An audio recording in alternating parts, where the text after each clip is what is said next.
Hello student, स्वागत है आपका आईसीटी वर्चुअल क्लासेस में। मैं हूं कविता, आपकी साइंस टीचर। उम्मीद करती हूं आप सभी अच्छे होंगे। कंटिन्यू करेंगे अपना चैप्टर जिसका नाम है लाइफ प्रोसेसेस यानी कि जैव प्रक्रम। तो आइए चलते हैं स्मार्ट बोर्ड की तरफ और अपना टॉपिक स्टार्ट करते हैं।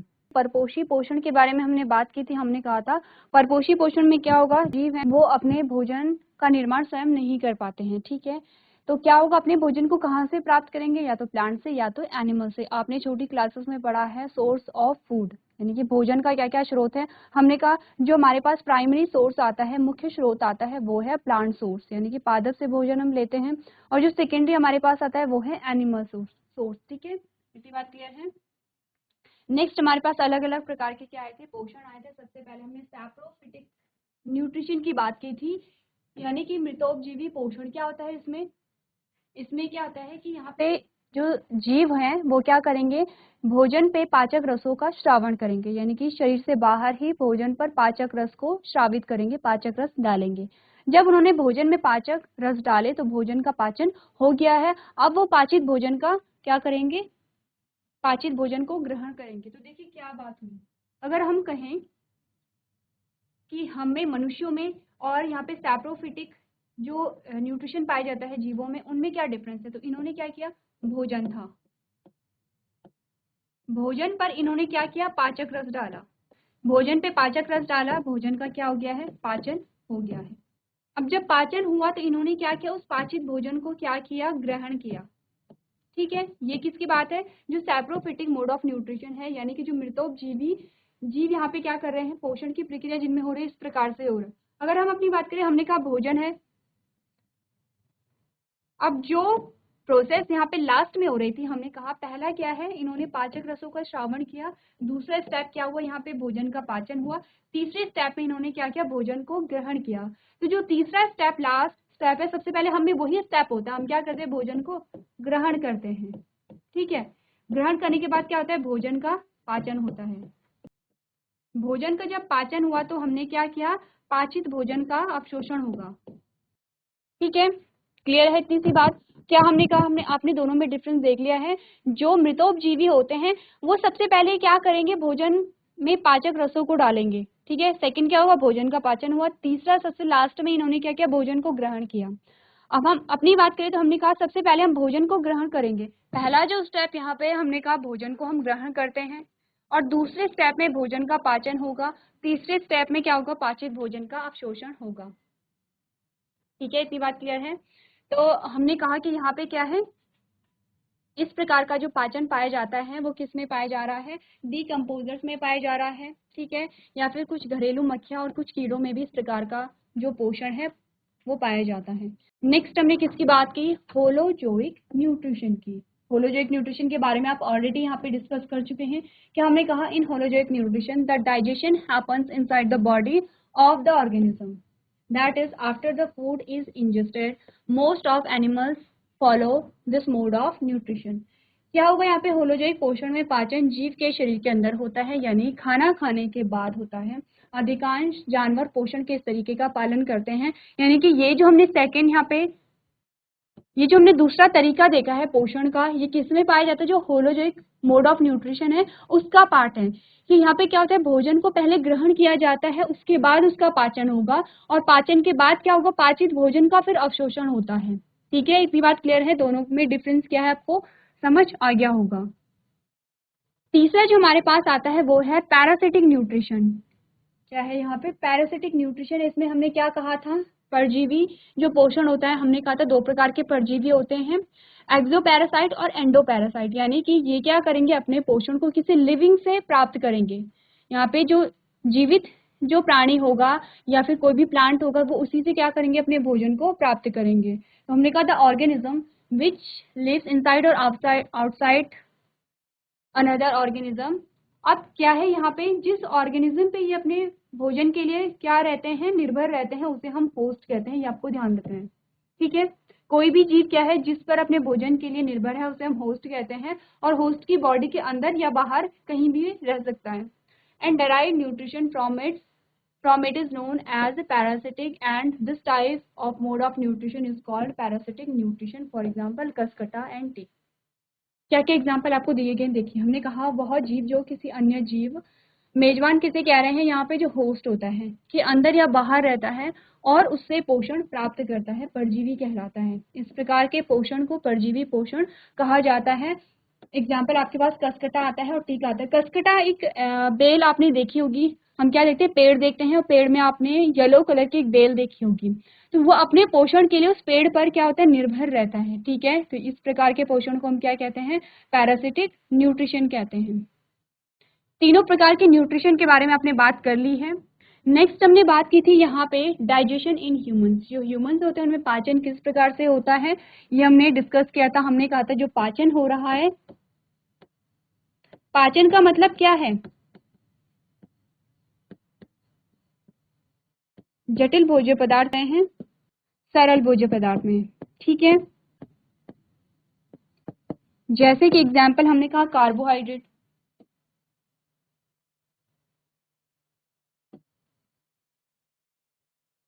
क्या है? जटिल भोज्य पदार्थ है।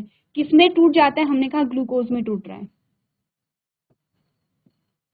क्या है? ग्लूकोज सरल भोज्य पदार्थ है। ठीक है, इतनी सी बात क्लियर है। अब जब आप पढ़ेंगे यहाँ पे पाचन हो रहा है, तो आप देखेंगे जो कार्बोहाइड्रेट का पाचन है वो धीरे धीरे होता है। कुछ पाचन यहाँ पे मुख में हो रहा होगा, ठीक है, कुछ पार्ट यहाँ पे क्या होगा? स्मॉल इंटेस्टाइन में होगा। इस प्रकार से कार्बोहाइड्रेट क्या है? सरल भोज्य पदार्थ में टूट जाएगा। इससे पहले हमने क्या डिस्कस किया था? हमने डिस्कस किया था यहाँ पे पाचन तंत्र के बारे में, यानी कि डाइजेस्टिव सिस्टम के बारे में। हमने कहा था कि डाइजेस्टिव सिस्टम में बहुत सारे अंग यहाँ पे होते हैं, और पूरे को हमने क्या कहा था? एलिमेंट्री कैनाल कहा था। ठीक है, एलिमेंट्री कैनाल किसे कह रहे हैं? एलिमेंट्री कैनाल में क्या क्या है? बक्कल कैविटी आ रहा है, जिसे हम मुख गुहा कहेंगे। उसमें फूड पाइप और इसोफिगस, भोजन नली जिसे हम कहते हैं, वो भी आएगा। हमने कहा स्टमक यानी कि आमाशय, हमने कहा स्मॉल इंटेस्टाइन यानी कि छोटी आंत, हमने कहा लार्ज इंटेस्टाइन यानी कि बड़ी आंत। इसके अलावा हमने क्या क्या यहाँ पे देखा था? हमने कहा था कुछ ग्लैंड्स भी यहाँ पे होती हैं, और इसी के साथ यहाँ पे क्या होगा? एनस यानी कि मलद्वार भी होता है। अब आपको बेसिक सी चीजें मैंने क्या बताई थी कि किस चीज में हमें क्या पढ़ना है आपको। अगर हमने कहा था अगर हम मुख की बात करें तो मुख में आप टीथ के बारे में बात करेंगे, आप टंग के बारे में यहाँ पे बात करेंगे।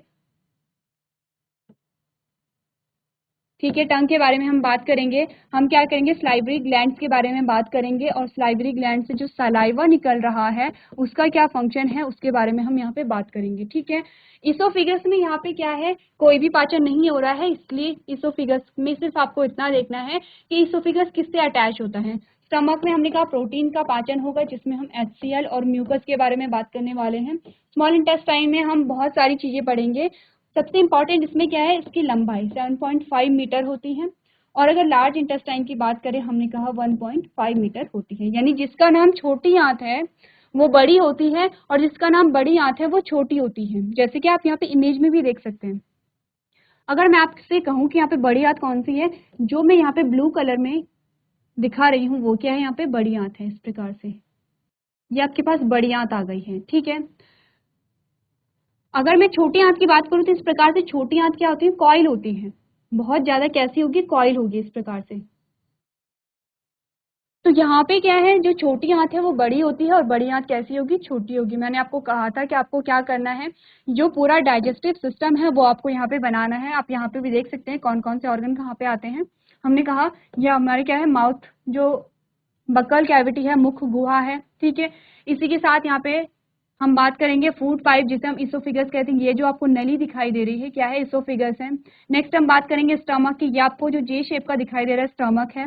उसके बाद आपको बताई गई है यहाँ पे छोटी आंत। ठीक है, अंदर जो है वो छोटी आंत है, बाहर जो है वो बड़ी आंत है, और लास्ट में आपको क्या दिखाया गया है? एनस यहाँ पे दिखाया गया है। इसी इमेज को आप और अच्छे से यहाँ पे देख सकते हैं, जिसमें आपके सामने यहाँ पे डाइजेस्टिव ऑर्गन के साथ साथ यहाँ पे डाइजेस्टिव ग्लैंड भी होती हैं। ठीक है, अब यहाँ पे क्या है? आप 3 प्रकार के ग्रंथियों के बारे में बात करेंगे। आपने पाचक रसों के बारे में पढ़ा है। हमने क्या कहा? जब भोजन का पाचन हो रहा है तो 2 प्रकार से हो रहा है, 2 स्टेप वहां पे होते हैं, फिजिकल ब्रेकडाउन और केमिकल ब्रेकडाउन। अब केमिकल ब्रेकडाउन किससे हो रहा है? यहाँ पे हमने कहा पाचक रसों से। ठीक है, केमिकल ब्रेकडाउन किससे होगा? पाचक रसों से होता है। और पाचक रस कहाँ से स्रावित हो रहे हैं? स्लाइवरी ग्लैंड से, लिवर से, पैनक्रियाज से। ठीक है, इतनी बात क्लियर है। लिवर के बारे में एक क्वेश्चन आपको पता होगा कि लिवर क्या है? हमारी बॉडी की लार्जेस्ट ग्लैंड है, यानी कि सबसे बड़ी ग्रंथि होती है।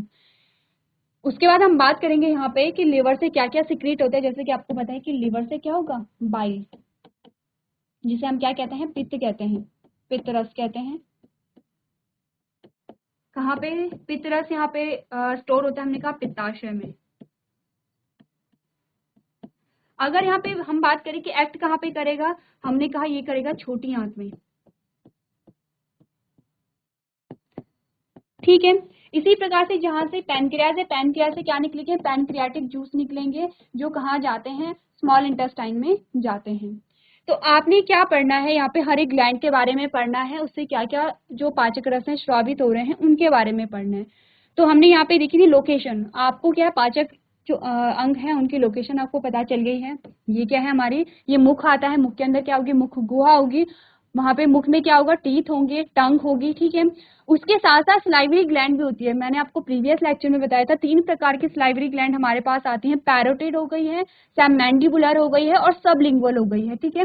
पैरोटिड क्या होती है, जो आपके गाल होते हैं साइड में होती है। सबलिंगुअल क्या होती है, टंग के नीचे होती है।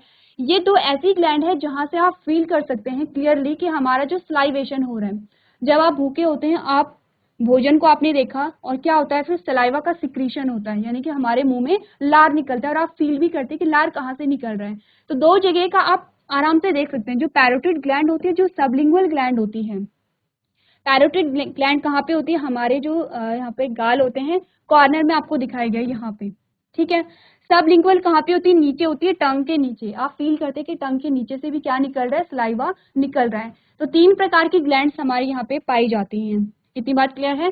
सेकंड जो ग्लैंड हमने लिवर की बात की, कहाँ पे लिवर है, ये आपका स्टमक आ गया है, ये क्या है, स्टमक है आपका, और स्टमक के जस्ट साइड में ये क्या है, लिवर है, ठीक है। अगर पैनक्रियाज की बात करें तो हमने कहा पैनक्रियाज कहाँ कहाँ पे होगा, स्टमक के नीचे होगा। जैसे कि हमने कहा ये हमारे पास क्या है, भोजन नली है, यानी कि फूड पाइप है, ये हमारे पास स्टमक आ गया है। अब स्टमक के नीचे ही क्या होती है, लीफ जैसी संरचना होती है कुछ इस प्रकार से, ठीक है। यहाँ पे आपको दिखाया गया है पैनक्रियाज को, ये आपको पैनक्रियाज दिखाया गया है। तो ये जो लीफ जैसा स्ट्रक्चर होता है इसे ही हम क्या कहते हैं, पैनक्रियाज कहते हैं, ठीक है। कहाँ है, स्टमक के नीचे है। इतनी बात क्लियर है आप सबको। तो आपको क्या करना है, जो डाइजेस्टिव ग्लैंड्स हैं या फिर डाइजेस्टिव ऑर्गन्स हैं वो सब आपको पता होनी चाहिए, उनकी लोकेशन यहाँ पे पता होनी चाहिए। चलिए अब अगर हम बात करें न्यूट्रिशन इन ह्यूमंस, यानी कि मनुष्यों में पोषण किस प्रकार से होता है, ये हमें स्टडी करना है, ठीक है। तो कुछ पॉइंट्स आपको बताए गए हैं, जैसे कि हमने कहा ह्यूमंस आर ओमनिवोर्स। क्या होते हैं ओमनिवोर्स, छोटी क्लासेस में आपने पढ़ा था, हर्बीवोर्स के बारे में पढ़ा था, ओमनिवोर्स के बारे में पढ़ा था, कार्निवोर्स के बारे में पढ़ा था। तो ओमनिवोर्स वो होते हैं जो प्लांट और एनिमल दोनों को ही खाते हैं, यानी कि उनका जो भोजन का स्रोत है, फूड जो उसका सोर्स है, वो दोनों होते हैं, प्लांट्स भी होते हैं, एनिमल्स भी होते हैं। तो आपने क्या कहा, they can eat plant based food as well as animal based food, यानी कि वो अपने भोजन को कहाँ से, एनिमल से भी लेते हैं और प्लांट से भी लेते हैं। बीइंग मोर कॉम्प्लेक्स, अब आपको ये पता है कि जो ह्यूमन बॉडी है वो बहुत ज़्यादा कॉम्प्लेक्स होती है। देखिए अगर आप बात करेंगे प्लांट्स की, तो प्लांट्स की बॉडी सिंपल होती है एज कम्पेयर टू ह्यूमंस, ठीक है। लेकिन ह्यूमंस की बॉडी में आपने देखा कि अलग अलग क्या होते हैं, ऑर्गन सिस्टम पाए जाते हैं। इतने सारे ऑर्गन सिस्टम है और एक ही ऑर्गन सिस्टम में आपको बहुत सारे ऑर्गन्स मिलेंगे, उनकी जो फंक्शनिंग होती है वो बहुत ज़्यादा कॉम्प्लेक्स होती है। तो आपने क्या कहा, humans have a very complicated nutrition system. जो न्यूट्रिशन सिस्टम होगा वो भी क्या होगा, कॉम्प्लेक्स होगा, क्योंकि हमने क्या बात की है, ऑर्गन सिस्टम होते हैं। यहाँ पे क्या होता है, श्रम विभाजन होगा, क्योंकि हम क्या है, मल्टी सेलुलर हैं, वेल डेवलप्ड है। यहाँ पे ऑर्गन सिस्टम क्या होते हैं, वेल डेवलप्ड यहाँ पे होते हैं। तो न्यूट्रिशन की जो प्रोसेस है वो भी कैसी होगी, यहाँ पे कॉम्प्लेक्स होगी, क्योंकि कुछ आइडिया आपको अभी तक लग गया है। आपने डाइजेस्टिव ऑर्गन के बारे में जाना है, आपने ग्लैंड्स के बारे में जाना है, तो क्या है, जो न्यूट्रिशन की प्रोसेस है वो कैसी होगी, कॉम्प्लेक्स होती है। The digestive system has an alimentary canal, ठीक है। ये हमने बात कर ली, एलिमेंट्री कैनाल किसे कहते हैं, जितने भी पार्ट यहाँ पे डाइजेस्टिव सिस्टम में आए हैं उनको कंबाइंडली हमने क्या कह दिया है, एलिमेंट्री कैनाल कह दिया है। एंड एसोसिएटेड डाइजेस्टिव ग्लैंड, ठीक है। एलिमेंट्री कैनाल, डाइजेस्टिव ग्लैंड यहाँ पे होंगी, which together function to nourish the body. अब इन सबका काम क्या है, यहाँ पे डाइजेशन करना है, पाचन करना है। पाचन का मुख्य उद्देश्य क्या है कि भोजन से हमें क्या मिल सके, ऊर्जा मिल सके, ठीक है। नेक्स्ट हमने क्या कहा, there are 5 stages in human nutrition. Ingestion. अब देखिए यहाँ पे आपको बताया गया है, जब भी आप बात करेंगे डाइजेशन की, अगर मनुष्यों में पाचन आप पढ़ रहे हैं तो अलग अलग पार्ट में डिवाइड किया गया है। सबसे पहले इंजेशन होता है, यानी कि अंतर ग्रहण होता है। इसमें क्या होगा, भोजन ग्रहण किया जाता है, सबसे पहली स्टेज है अंतर ग्रहण। सेकंड कहा गया है डाइजेशन होगा, यानी कि पाचन होगा, दूसरा स्टेप है। जब पाचन हो गया है तो पाचित भोजन का क्या होगा, एब्जॉर्प्शन होगा, ठीक है, तीसरा स्टेप है। एसिमिलेशन चौथा स्टेप है। इसमें क्या होता है, जो पाचित भोजन है उसका जब एब्जॉर्प्शन हो गया है तो उसका यूज होगा, ठीक है, एसिमिलेशन हो गया है। और इजेशन हो गया, अब क्या होगा, जो अपशिष्ट पदार्थ है उसे शरीर से बाहर निकाल दिया जाएगा। तो कितने स्टेजेस हमने यहाँ पे देखी। आपको ऐसे ही क्या करना है, जब आप डाइजेशन पढ़ेंगे और अगर आपके पास डाइजेशन से रिलेटेड कोई भी क्वेश्चन आता है तो आप क्या करेंगे, स्टेप में तोड़ के बताएंगे। पहला स्टेप इंजेशन, सेकंड है डाइजेशन, तीसरा है एब्जॉर्प्शन, चौथा है एसिमिलेशन और इजेशन यहाँ पे क्या है, लास्ट है। ठीक है, इतनी बात क्लियर है। नेक्स्ट हमने कहा 4 stages, that is ingestion, digestion, absorption and egestion takes place in the alimentary canal. अब कह रहे हैं कि इनमें से 4 स्टेप कहाँ पे होंगे, एलिमेंट्री कैनाल पे होंगे। अंतर्ग्रहण हो गया है, भोजन का पाचन हो गया है, भोजन का अवशोषण हो गया है, और जो अपचित भोजन होता है, जो वेस्ट मटेरियल है, ठीक है, उत्सर्जी पदार्थ है, उसे शरीर से बाहर निकालने की जो प्रक्रिया होती है, सारा एलिमेंट्री कैनाल में होता है।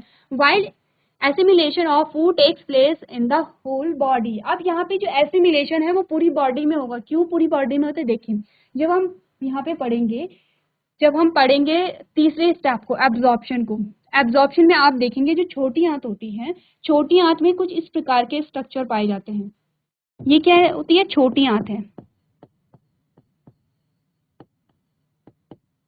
और ये क्या होती है, विलाई होती है, ठीक है, ये विलाई होती है।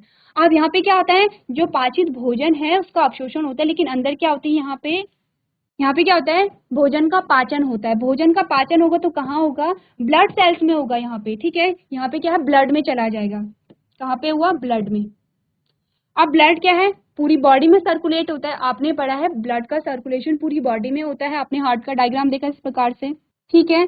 ऊपर वाले पार्ट को हम क्या कहते हैं, एट्रिया कहते हैं, और नीचे वाले पार्ट को हम क्या कहते हैं, वेंट्रिकल कहते हैं, जिसमें लेफ्ट और राइट आपको बताया जाता है, ठीक है।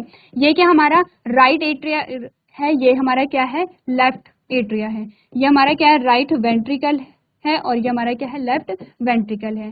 तो यहाँ पे क्या होता है, ब्लड पंप होता है, किसके द्वारा पंप हो रहा है, हार्ट के द्वारा पंप हो रहा है। कैसे होता है, देखिए हमने कहा पूरी बॉडी से जो ब्लड आया डीऑक्सीजनेटेड था, वो कहाँ आया, यहाँ पे राइट एट्रिया में आया है। राइट एट्रिया से कहाँ जाएगा, राइट वेंट्रिकल से जाएगा।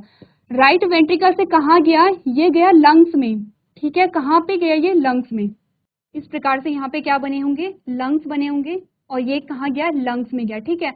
अब लंग्स से क्या हुआ, ये ऑक्सीजनेटेड होके कहाँ आया, लेफ्ट एट्रिया में आया। लेफ्ट एट्रिया से कहाँ गया, लेफ्ट वेंट्रिकल में गया, और लेफ्ट वेंट्रिकल से क्या होता है, बॉडी के अदर पार्ट में पहुंचा दिया जाता है, ठीक है। क्या हो रहा है, बॉडी में जो ब्लड का सर्कुलेशन पूरा चल रहा है। तो इसीलिए कहा जा रहा है कि यहाँ पे जो यहाँ एसिमिलेशन की प्रोसेस होती है वो पूरी बॉडी में होगी, क्योंकि क्या है, पूरी बॉडी में ही जो हमें पाचित भोजन से ऊर्जा मिलेगी उसकी आवश्यकता होगी। हर एक सेल में एक प्रोसेस चलती रहती है, ठीक है, हर एक सेल में एक प्रोसेस चलती रहती है। क्या होता है उस प्रोसेस में, हमने बहुत बार पढ़ा है, हमने कहा है ये है ग्लूकोज, ठीक है। ग्लूकोज का ब्रेकडाउन होता है, एनर्जी में होता है, ठीक है, इतनी बात क्लियर है। अब ग्लूकोज का ब्रेकडाउन एनर्जी में होता है, प्लस यहाँ पे क्या बनती है, CO2 बनती है, और इसके साथ हमें क्या चाहिए होता है, ग्लूकोज के ब्रेकडाउन के लिए हमें क्या चाहिए होता है, ऑक्सीजन चाहिए होता है। यानी हमें एनर्जी चाहिए तो हर एक सेल में चाहिए, और हर एक सेल में अगर हमें एनर्जी चाहिए तो एसिमिलेशन की प्रोसेस कहाँ पे हुई है, और एक सेल में हुई है, तो हम कह सकते हैं कि एसिमिलेशन की प्रोसेस पूरी बॉडी में यहाँ पे हो रही है, ठीक है, इतनी बात क्लियर है। चलिए क्या क्या चीजें हमने यहाँ पे स्टडी की है, हमने कहा मनुष्य सर्वाहारी है, वे पौधे आधारित भोजन के साथ साथ पशु आधारित भोजन को भी खा सकते हैं, ठीक है, इतनी बात क्लियर है। अब देखिए आप कहेंगे कि मनुष्य सर्वाहारी है, लेकिन सारे मनुष्य सर्वाहारी नहीं होते हैं, क्योंकि कुछ क्या होते हैं, वेजिटेरियन होते हैं, कुछ नॉन वेजिटेरियन होते हैं। यानी कि कुछ ऐसे भी लोग होते हैं कि जो क्या कहते हैं, अंडा मांस नहीं खाते हैं, लेकिन जो हमें पशु से प्राप्त होने वाला भोज्य पदार्थ है उसमें बहुत सारी चीजें आ जाती हैं। जैसे कि हमने कहा पशु आधारित भोजन की हम बात करें, हम दूध की बात करते हैं, सबसे पहले तो। और दूध से बनने वाले सारे जो प्रोडक्ट्स हैं, आपकी मिठाई हो गई है, दही हो गई है, छाछ हो गई है, मक्खन हो गया है, घी हो गया है, सारा हो गया है। हमने शहद की भी बात करते हैं हम, ठीक है।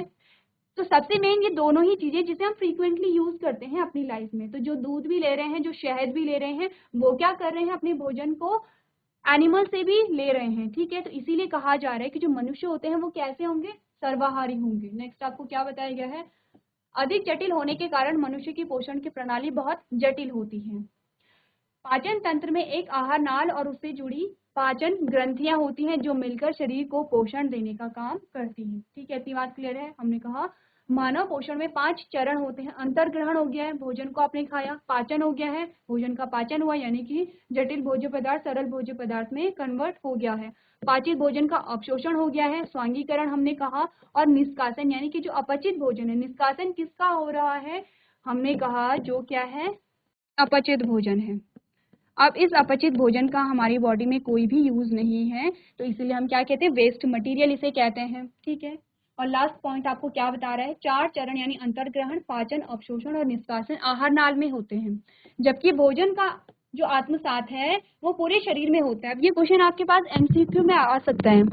आपको क्या है, 5 स्टेप पता है यहाँ पे पाचन के, लेकिन आपसे पूछा जा सकता है कि यहाँ पे जो 5 में से जो 4 चरण हैं वो कौन कौन से चरण हैं जो कि आहार नाल में पाए जाते हैं। आहार नाल यानी एलिमेंट्री कैनाल, आहार नाल का मतलब है एलिमेंट्री कैनाल, ठीक है। इतनी बात क्लियर है। या फिर आपसे ये पूछा जा सकता है कि वो कौन सा स्टेप है जो कि आहार नाल में नहीं होता है बल्कि पूरे शरीर में होता है, तो आपको पता होना चाहिए एसिमिलेशन, ठीक है। इतनी बात क्लियर है।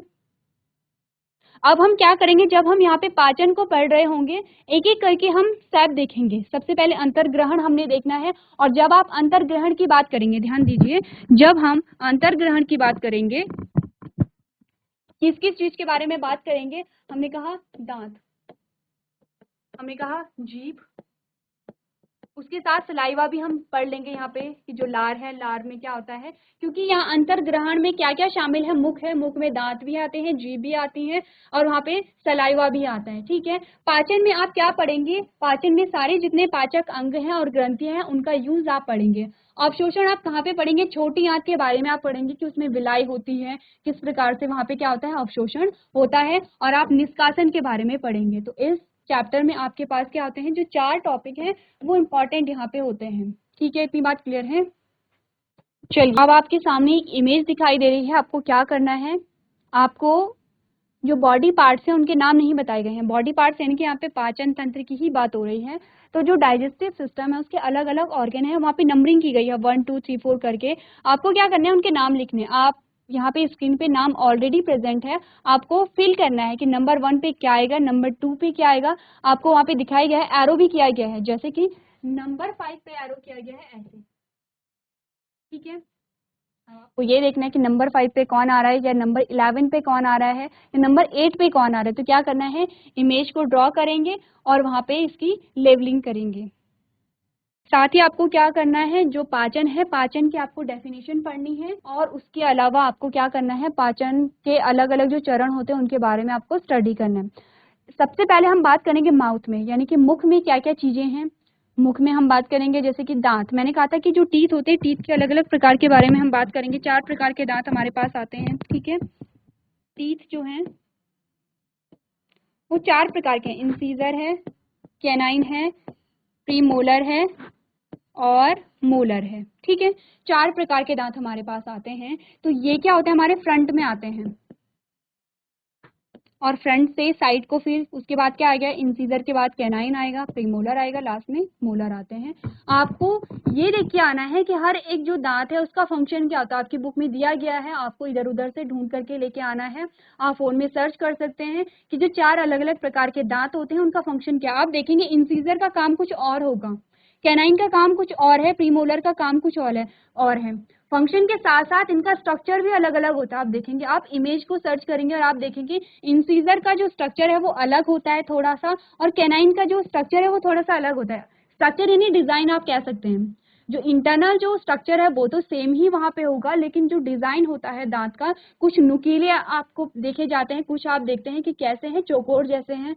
तो वहाँ पे क्या है, उनकी संरचना, उनके डिज़ाइन के अकॉर्डिंग उनका जो फंक्शन होता है वो भी अलग-अलग होता है। तो ये क्या है, आपका होमवर्क है, आपको ये करके लेके आना है।